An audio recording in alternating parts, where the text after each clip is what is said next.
Hello, hello! Bienvenue à la Zeno Academy. Mon nom est Nadine Tchepanou et aujourd'hui je vais vous montrer comment faire pour optimiser une image en utilisant Photoshop. Si vous n'avez pas accès à Photoshop, j'ai déjà publié un autre cours pour l'optimisation des images sans logiciel spécialisé. Alors, vous êtes prêts? Let's go!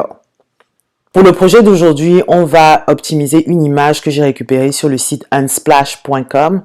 Donc, il s'agit de cette image qui a été prise à Cuba avec de superbes couleurs.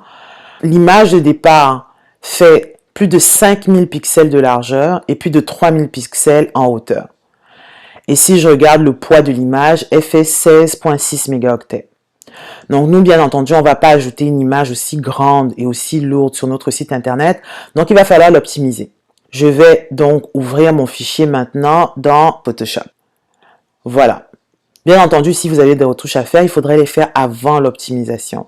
Donc, on va prendre cette photo telle qu'elle. Je vais aller dans Fichier ici en haut, Exporter, Sauvegarder pour le web. Il n'existe pas vraiment de processus optimal. C'est vraiment en fonction de vous. Aujourd'hui, je vais vous montrer surtout les deux étapes à faire, c'est-à-dire le redimensionner l'image dans la taille dont vous avez effectivement besoin et comment compresser l'image. Quand vous cliquez sur optimiser, vous allez atterrir tout de suite ici dans une image qui a été optimisée. Là, vous avez l'image originale. Donc, vous pouvez regarder l'image originale ici. L'image qui a été optimisée, c'est ici. Le comparatif entre l'image originale et l'image que vous avez compressée.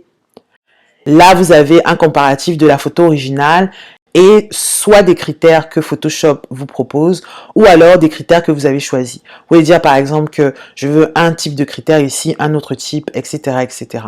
La première étape d'optimisation d'une image, que ce soit sur Photoshop ou ailleurs, c'est de redimensionner l'image dans les mesures dont vous avez besoin.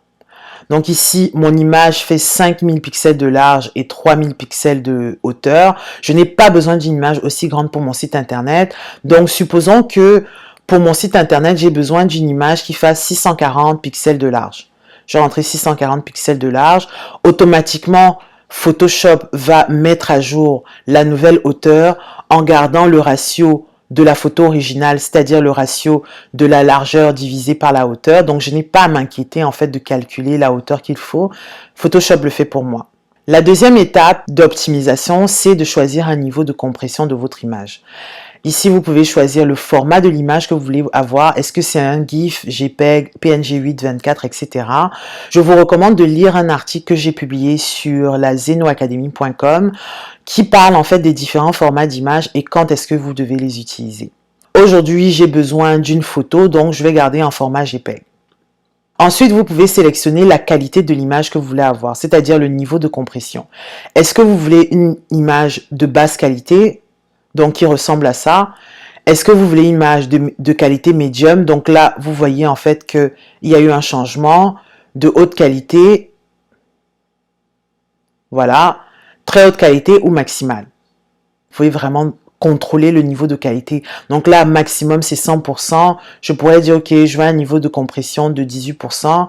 Donc là, vous voyez, c'est 18% automatiquement. Ça a été mis à jour ici. Donc là, vous pouvez voir si je mets 60%, comment mon image change. Voilà.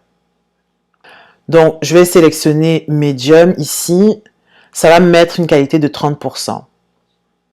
Pour une photo qui fait 640 pixels de large et avec un niveau de qualité de 30%, mon image ne fait plus 17 mégaoctets comme l'image originale, mais elle ne fait plus que 46 kilooctets. Donc, c'est-à-dire que ça prend 9 secondes pour ça une personne qui est connectée sur un Internet de très faible débit pour télécharger cette image. Lorsque vous décidez de compresser une image, vous devez en fait faire un arbitrage entre la qualité minimum en dessous de laquelle vous ne voulez pas aller comparativement à la vitesse de téléchargement ici, c'est-à-dire le poids de l'image. Donc, c'est vraiment à vous de déterminer et je vous dirais que en fait, dépendamment des photos, certaines photos, une qualité de 30%, ça va carrément pas le faire. D'autres photos, vous pouvez descendre jusqu'à une qualité de 10%. C'est vraiment dépendamment des photos et c'est selon votre jugement et surtout le niveau de qualité en dessous duquel vous ne voulez pas descendre. Je vais aller ici dans 2 up pour pouvoir voir la différence entre mon image originale et mon image qui était optimisée selon les critères de 30%. Donc là, vous pouvez voir qu'il y a des différences entre la photo optimisée, notamment ici, vous voyez une différence ici, vous voyez aussi une différence à ce niveau-là, et aussi ici, j'ai vraiment une différence entre les photos. Je peux aussi, par exemple, explorer en me demandant, ok, est-ce que je pourrais encore baisser la qualité de l'image et quand même avoir un visuel qui soit acceptable? Vous allez aller dans 4 up. Supposons que je veux focaliser sur cet élément ici. Là, j'ai la photo originale. Ici, j'ai la photo en 30%, donc le critère que j'ai choisi tout à l'heure. Photoshop me montre la même photo, mais à 15% de qualité ou 7% de qualité. Juste pour faire un comparatif. Je pourrais décider, par exemple, que non, ok, Photoshop, je ne veux pas voir à 15%, mais ici, je veux plutôt voir un 20%. Donc, je change 20% ici. Ça a été mis à jour. Et pour la dernière photo, je peux dire que, ok, ici, je veux voir, par exemple, c'est là que je veux voir un 15%. Donc, je mets 15% et le 15% a été mis à jour ici. D'accord? Donc là, ça a l'air que vraiment la photo de 15% est vraiment de très basse qualité. Mais par contre, si je compare en termes de poids de photo, à 30%, ma photo fait 46 kilooctets et prend 9 secondes à télécharger. À 20%, elle fait 39 et prend 8 secondes. Et à 15%, elle ne fait plus que 30 kilooctets et ça lui prend 6 secondes pour télécharger. Donc là, vous avez les 4 images. Vous pouvez faire le comparatif à l'intérieur de Photoshop. Mais ce que je vous conseille de faire, c'est de regarder à quoi ressembleraient les images sur une page web. Là, à l'écran, quand je compare la photo originale avec celle à 30% de qualité, 20% de qualité, 15% de qualité, je vois vraiment des différences importantes. Ok? Donc, ici, je peux même baisser, par exemple, le niveau du zoom pour comparer les photos. Quand je zoome, par exemple, à 100%, les photos n'ont pas l'air si différentes les unes des autres. C'est vraiment plus au niveau, ici, des détails sur les nuages que je regarde. Ce que je vous recommande de faire, c'est de regarder, en fait, chacune des photos dans votre navigateur web. Donc, je vais sélectionner, par exemple, la photo à 30% de qualité et je vais cliquer sur le bouton ici, là. D'accord? Donc, je vais cliquer là. Là, j'ai ma première image. Je vais sélectionner celle à 20%. Et enfin, je vais sélectionner celle à 15%. Donc là, j'ai mes 3 images optimisées. Donc ici, j'ai celle à 30%. J'ai un rappel ici, ça c'est un niveau de qualité de 30%. L'image fait 46 kilooctets. Et voici les dimensions. Ici, j'ai l'image à 20%. Et là, j'ai l'image à 15%. Donc là, j'ai un rappel bien sûr de la taille pour chacune d'entre elles.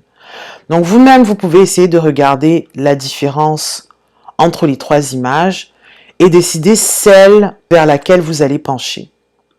Je vois pas de différence vraiment importante entre le 30% et le 20%.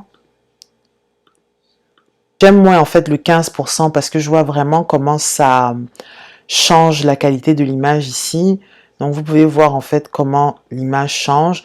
Je pense que pour moi, la qualité minimale, ce serait vraiment du 20%. J'arrive quand même à une photo de 40 kilooctets.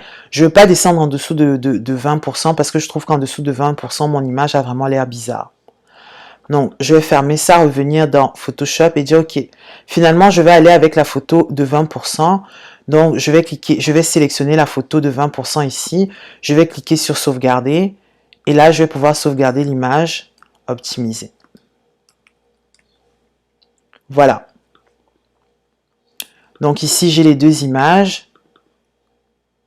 Donc ça, c'est ma photo originale.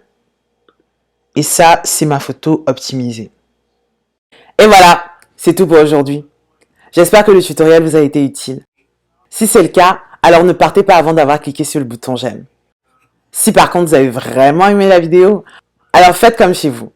Abonnez-vous à notre chaîne YouTube et surtout rejoignez-nous sur zenoacademy.com pour d'autres tutoriels gratuits. Bien entendu, vous pouvez me rejoindre directement sur Twitter. Mon nom est Nadine Tchepanou et mon nom d'utilisateur c'est Miss Nat T. À la prochaine!